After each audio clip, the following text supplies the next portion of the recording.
அதுவே படைக்கும் அதுவே உடைக்கும் மனந்தான் ஒரு குழந்தையே.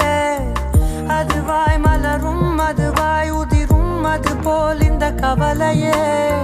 நாள்தோறும் ஏதோ மாறுதல் வானும் மண்ணும் வாழும் மாறுதல் பேசாமல் வாழ்வை வாழ்ந்திருப்போம். மழை காற்றோடு போகும் வரை